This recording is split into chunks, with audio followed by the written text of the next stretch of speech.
Hi everyone, my name is Dharma Grace, and I'm a psychotherapist, and I'm also the author of a book called Who Am I?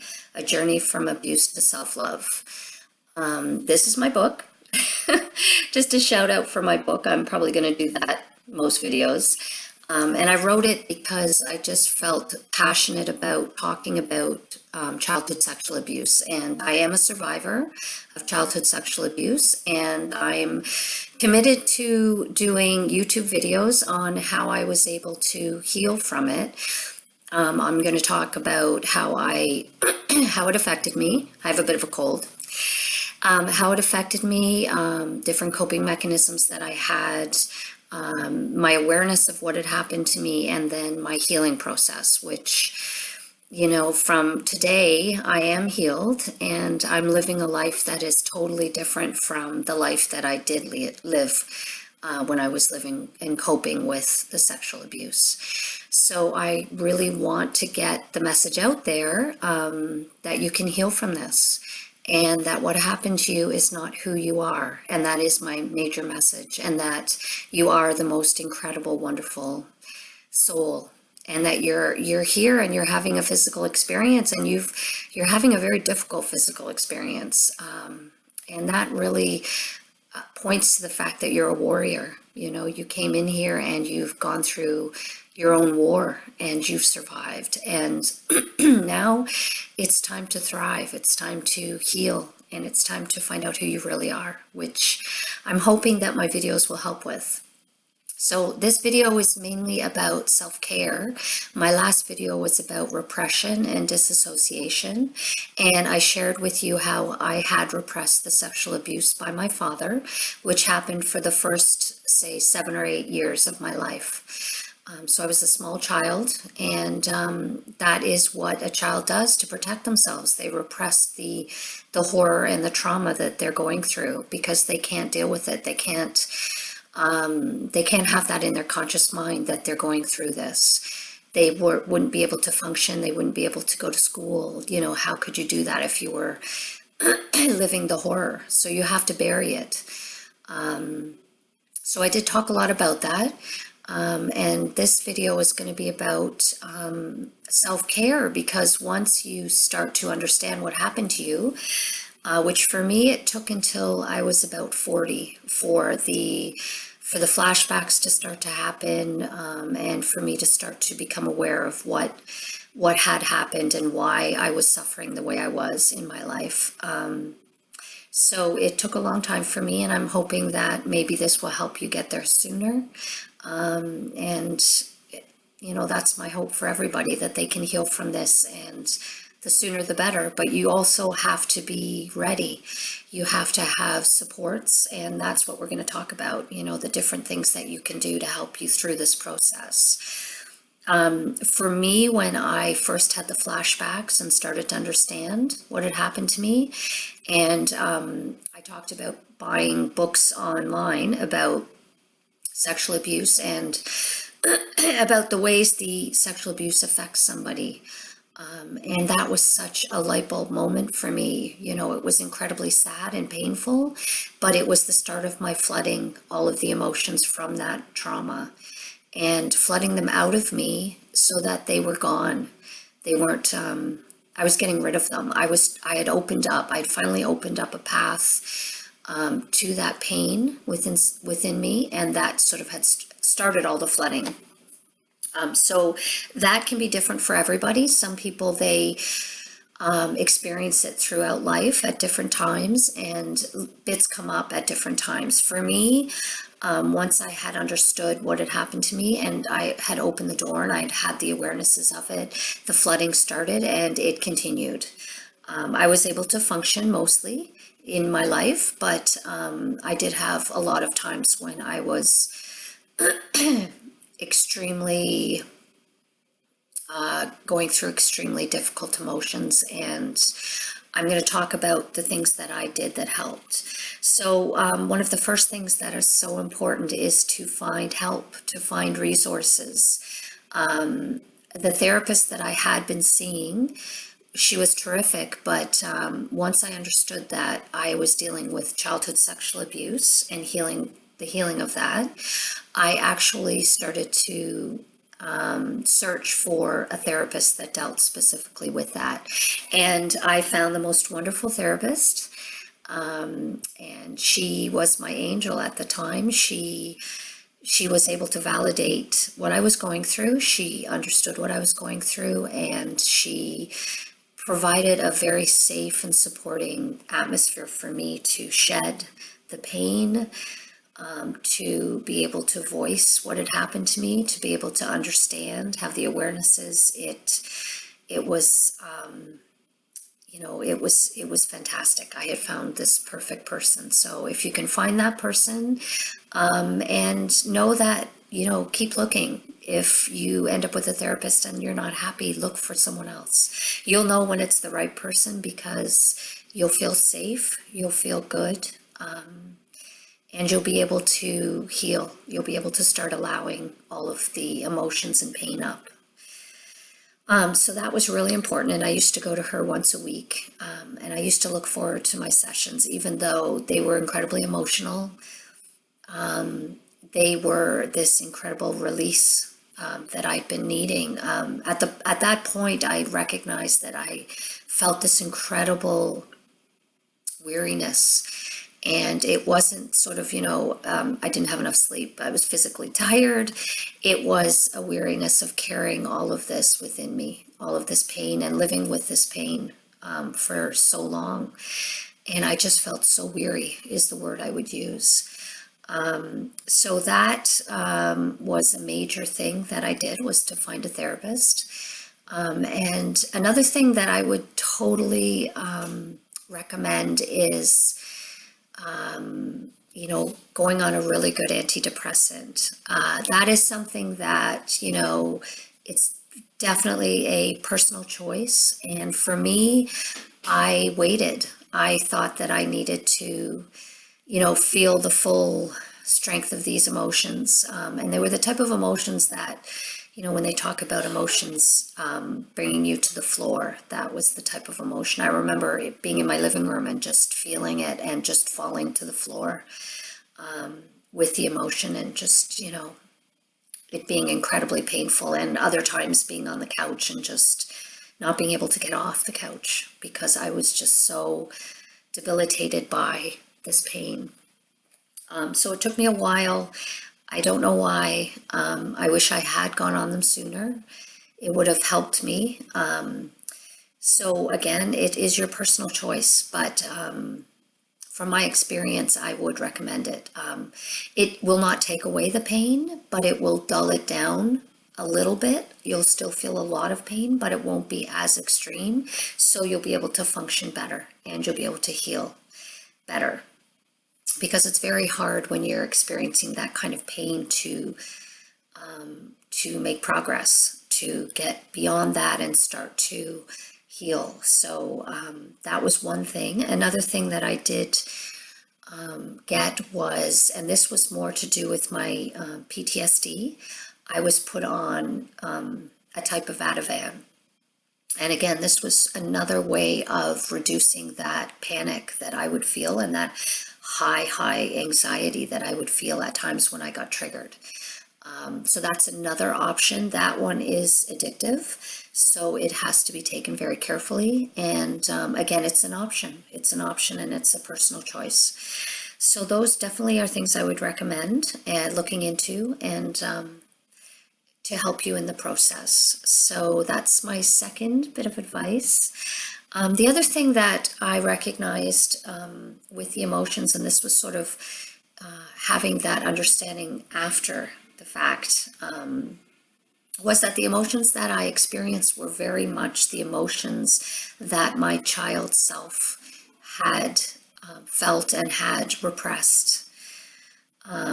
It was the child's emotion at the time of the trauma. It was very, very huge and very difficult to sit with. One of the emotions, I would say the most difficult emotion that came up for me, was fear. And it was fear that was like terror. It was a feeling that I was trapped, that something horrible was happening. I felt fearful that I was going to die. It was just an incredible feeling of terror. of panic, of fear, of terror. And that was really difficult to sit with, but I recognized that I didn't have to sit with it long. It felt like it came up very extreme for for a certain time, and then it didn't come up to that. It never felt that strong again after that. Another emotion that was very deep and heavy was the emotion of despair. And for that emotion, I recognized that I kind of tried to keep that one down. I felt like I was giving in when I was, if I was to allow that emotion up, because it was almost the emotion of giving up and, it was just despair. It's difficult to describe, but in some way I felt like I was giving up when I allowed that emotion up. And that wasn't the case. It was when these emotions come up and they are flooding from that deep place, that place of trauma, they're coming up and they're being released, but you're feeling them. So it's very scary. It's very difficult, but they go and they don't come back. And it goes on for a long time, and you get bits of it, different levels of it, different types of feeling. There's another emotion that I recognized that came up that was disgust. It was just this alien disgust that it's hard to put words to. It was just this incredible discomfort of being in my body, just feeling this incredible discomfort. And that was another one that really stood out for me. Another part of self-care is taking care of yourself on a day-to-day process.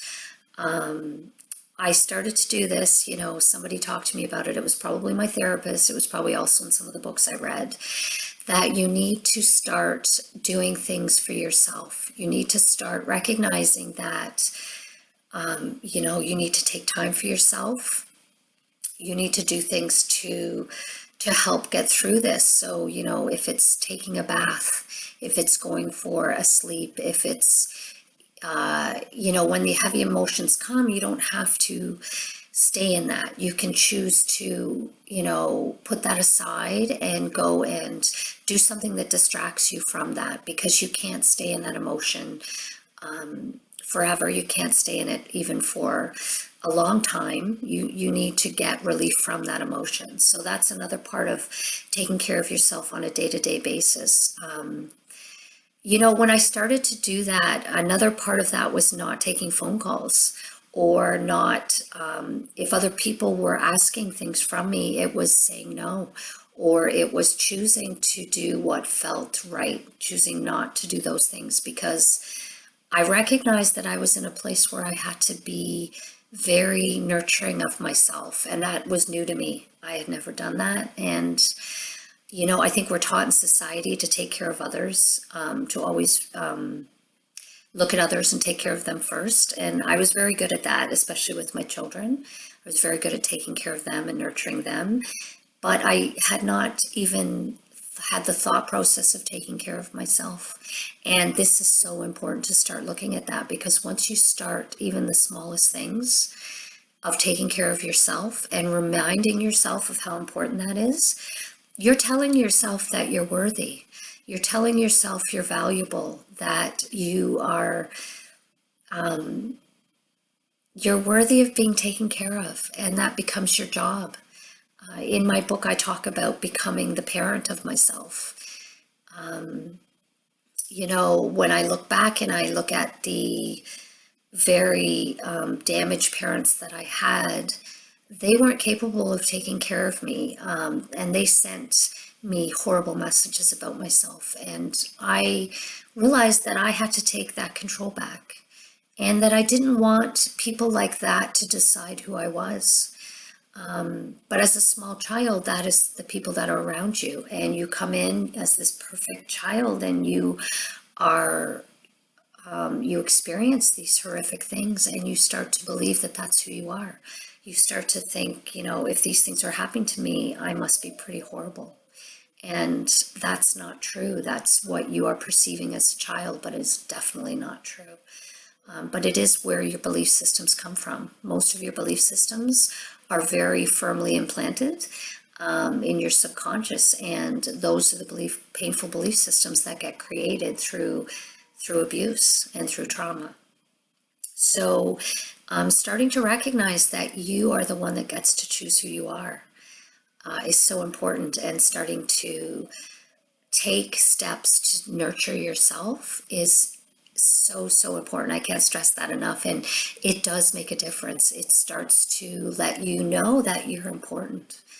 And as you do it, you start to get better at it. And as you get better at it, you start to demand it. And this takes time, definitely takes time, but it's worth it. And another thing that I do want to mention is journaling is a form of self-care, because you're putting your thoughts on paper, you're putting your thoughts and your feelings, and journaling is a huge way of getting out those painful emotions, those painful thoughts, getting them out of you. And that's what we want. We want to get these things out of you. So through the emotions coming up, through journaling about them, nurturing yourself, these are all ways that you are allowing things to be released, and to then take steps to become who you really are. And that's the most incredible journey of life, is to become who you really are, and not who you sort of were trained to believe you were from these difficult experiences. So I'm going to stop the video now. It's not as long as my other ones, but it's very, very important. I hope that this helps you see that, you get to choose now. That was another big message that I got going through this process, that now it was about me. Now I was the one that needed to be taken care of, and I was going to do that for myself. So I love you guys, and I'm glad you're listening to these videos, and it means you're on the path, that you are the warrior. And the warrior doesn't go into battle without the best of armor and the best weaponry. And, the armor and weaponry in this case is self-care. It could be medication. It could be finding those support systems, the therapists. There's also amazing support groups out there.